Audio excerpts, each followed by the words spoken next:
Tani që të kemi parë nga ato lloj formatesh që përshkruan në Hollywoodi, jo, por kam pasur, si me thënë, jo kontakte, por ndikime nga entitete për te këtyre dimensioneve. Dhe nuk jam e vetmja. Vërtet? Sigurisht. Po si e dallon?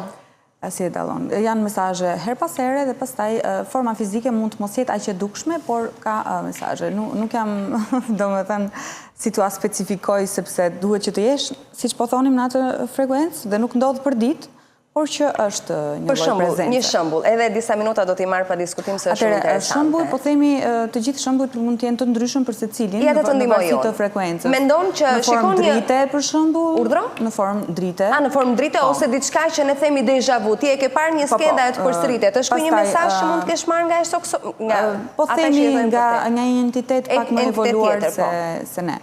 Ose po themi ndikimet të tjera të cilat mund të klasifikohen? Po, jo vetëm parandjenjat, por lucid dreams apo udhëtimet astrale. Të gjitha këto nuk bëhen nëse je, ku di unë të them, brenda një zyre në katin e 30 në Manhattan. Kjo është arsyeja që unë nuk jetoja dot në New York, sepse shkëputesh nga bota shpirtërore.